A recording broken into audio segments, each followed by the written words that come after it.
وبركاته.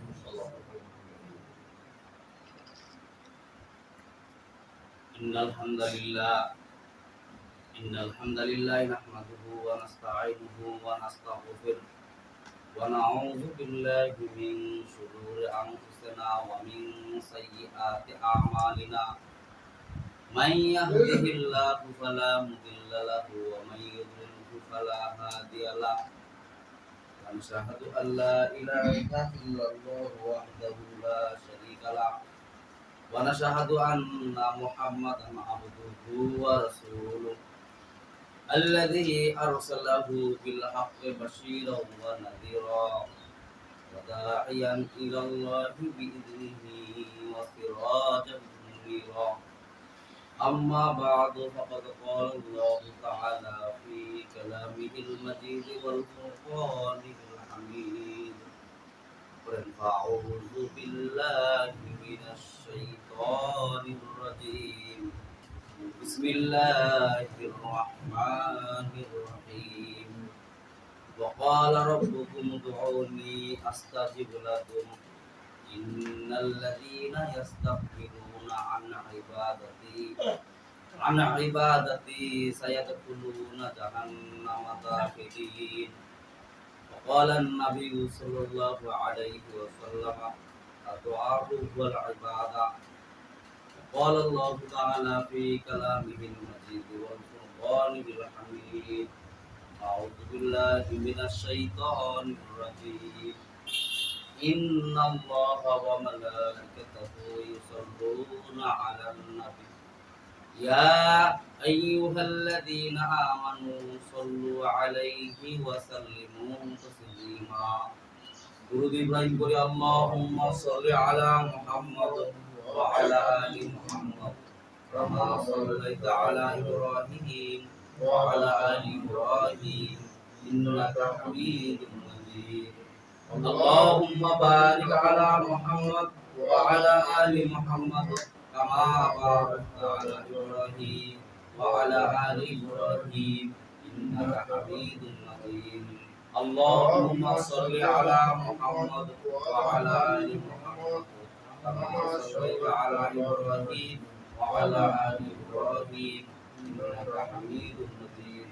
اللهم بارك على محمد وعلى آل محمد كما باركت على إبراهيم وعلى آل إبراهيم إنك حميد مجيد. بلغ العلا بكماله كشف الدجى بكماله حسنت جميع خصاله صلوا عليه وعليه. بلغ العلا بكماله كشف الدجى بكماله حسنت جميع خصاله صلوا عليه وعليه. حمد बेगुत मरखदाए पाकेरो حمد बेगुत मरखदाए पाकेरो आके इमादत मुस्ते खबीरो बलगुला बिकमालिही कशबुदा बिकमालिही सुन्नतुल्लाहि वालिही सल्लल्लाहु अलैहि व आलिही. रहे मेरे मस्कन हवाली काबा बने मेरे मदफन दियारे मदीना बलगुला बिकमालिही कशबुदा बिजमालिही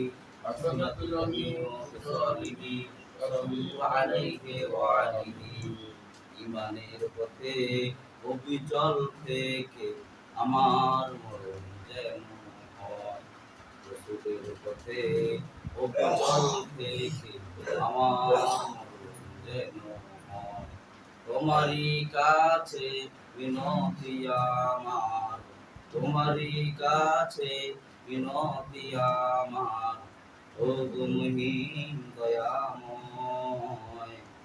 ইমানের পথে অবিচল থেকে আমার মরণ যেন হয়। আলহামদুলিল্লাহ, সমস্ত প্রশংসা সেই মহান রব্বুল আলামিনের, যিনি আমাদের জিলহজ মাসের তৃতীয় জুমায় উপস্থিত হওয়ার শরীক হওয়ার তৌফিক দান করলেন। সেই মহান দরবারে আমরা শুকরিয়া জ্ঞাপন করি। আমরা সকলে বলি আলহামদুলিল্লাহ। আল্লাহ পাক কালামের ভিতর বলেন লাইন শাকারতুম লাআযিদান্নাকুম ওয়া লাইন কাফারতুম ইন্না আযাবি লাশাদীদ। যে বান্দা আমার নিয়ামত পায়, নিয়ামতের শুকরিয়া আদায় করে, তার নিয়ামতকে আমি আল্লাহ পাক বাড়ায় দেই বলে সুবহানাল্লাহ। এবং যে বান্দা আমার নিয়ামত পায় ও নিয়ামতের শুকরিয়া আদায় করে না, তার নিয়ামতকে আমি আল্লাহ পাক সিনাই নিয়া ইন্না আযাবি লাশাদীদ, সত্য আযাব দ্বারা গ্রেফতার করে দেব। আল্লাহ তাআলার নিয়ামত এটা একটা এমন নিয়ামত যে আল্লাহ পাক যাকে পছন্দ করেন কেবলমাত্র তাকেই দান করেন। বলেন না সুবহানাল্লাহ। নিয়ামত আল্লাহ পাক দুই ভাগে বিভক্ত করেছেন, একটা হলো বাহ্যিক নিয়ামত আর একটা হলো অবাহ্যিক নিয়ামত। বাহ্যিক নিয়ামত যেটা ওটা দেখা যায়, অবাহ্যিক নিয়ামত সেটা দেখা যায়, অনুভব করা যায়। বলেন না সুবহানাল্লাহ। দেখা যায় বলতে কি, আমরা খেতের মধ্যে ফল ফলান আল্লাহ পাক বেশি দিল বাড়ছে, দেখা যায়। যেমন আপনি ভুট্টা আবাদ করলেন বা ধান আবাদ করলেন, ওর মধ্যে আল্লাহ বরকত দিল, তার মানে অল্প আবাদের মধ্যে অনেক আল্লাহ বরকত দিল। আল্লাহ পাক যখন কোনো বান্দাকে বরকত দেন, ওই বরকতের মধ্যে আল্লাহ তাআলার হক থাকে। কেমন হক থাকে? ওখানে যাকাতের হক থাকে, উসুলের হক থাকে। যেমন যাকাতটা যখন আপনি চালু করে দিবেন, তখন বলা হয়েছে যে আপনার ক্ষেতের মধ্যে যে ফসল যে আল্লাহ পাক দান করেছে, এই ফসলটাকে আল্লাহ তাআলা পরিশুদ্ধ করে দিবেন। বলেন না সুবহানাল্লাহ। আর যখন যাকাতের মনে করতে আপনি চালু করবেন না, তখন ওই পরিবারটা পুরাটাই হারাম হয়ে যাবে। যেমন আমি মুফাসসির ব্যাখ্যা লিখতে এইভাবে লিখছি যে 1 কেজি দুধের মধ্যে যদি 1 ফোঁটা যদি মধ্যে প্রসাব দেওয়া হয়, তাহলে দুধটা কি হয়ে যাবে? পুরাটাই নাপাক হয়ে যাবে, নাপাক, পাক আর থাকবে না। ওরকম জাকাত একটা পরিশুদ্ধ ফসল আল্লাহ আপনাকে দিছে।